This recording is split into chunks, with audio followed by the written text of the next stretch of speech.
There's something deeply unsettling about disappearances that happen in the middle of ordinary moments. Not during disasters, not during violence, but during the kinds of nights most people forget by morning. A quiet road, a missed turn, a phone call home, wind grows louder, and then nothing. In May of 2008, 19-year-old Brandon Swanson disappeared under circumstances that still disturb investigators, families, and anyone who hears the story. Because, unlike many disappearances, we know what Brandon was doing moments before he vanished. We know who he was talking to. We even know the final words he said. But somehow, it still wasn't enough to save him. To understand why this case feels so haunting, you have to understand the environment. This wasn't a crowded city. No neon lights. No traffic. No people nearby. Just long stretches of farmland, dark gravel roads, and silence. The kind of silence that feels heavier after midnight. Brandon Swanson was a college student from Minnesota. Friends described him as intelligent, easygoing, responsible. He wasn't known for reckless behavior, and nothing about that night suggested it would become one of the strangest disappearances in modern true crime. Earlier that evening, Brandon had attended a small get-together with friends. Nothing unusual, nothing dramatic, just another ordinary night.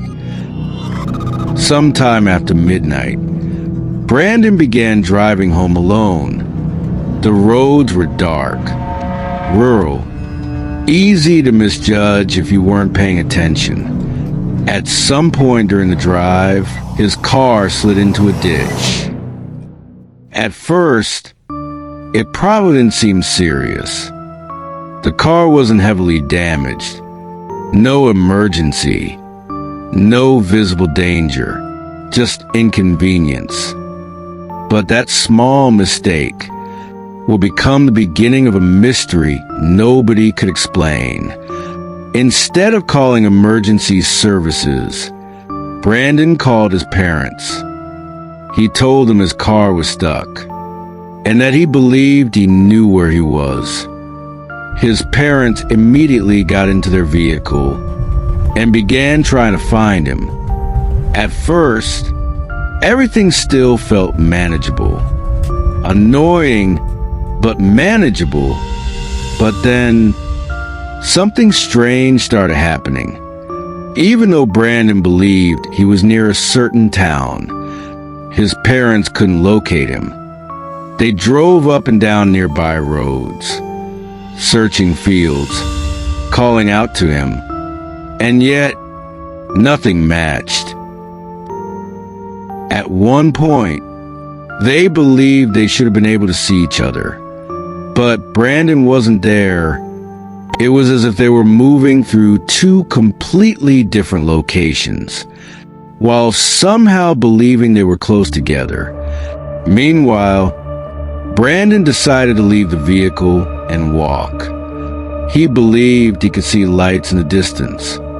To him, those lights probably represented safety, civilization, a shortcut back to familiarity.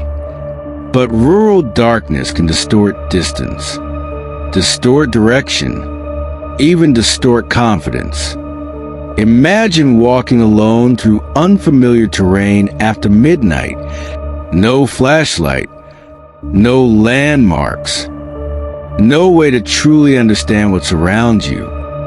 Only darkness and a voice on the other end of the phone. For nearly an hour, Brandon stayed connected to his parents while moving through the night. And then, without warning, Brandon suddenly reacted to something. Oh shit. and the call ended, his parents immediately tried calling him back. No response. Again, nothing. The voice that had been guiding them through the darkness was suddenly gone. The next morning, a massive search operation began. Authorities searched roads, fields, ditches, waterways. Eventually, Brandon's car was discovered, but there was another problem. It wasn't where Brandon believed it was during the phone call. Investigators later concluded Brandon may have been completely disoriented, believing he was near one town, while actually being miles away, and in total darkness.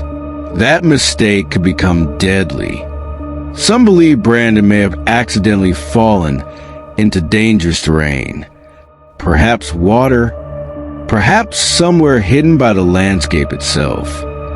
Others struggle to understand how someone could disappear so completely without leaving clear evidence behind.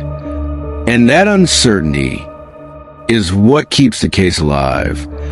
What makes this story so frightening is how normal it began. No violence, no warning, no obvious danger. Just one wrong turn, one isolated road, and one final phone call. More than a decade later, Brandon Swanson has never been found.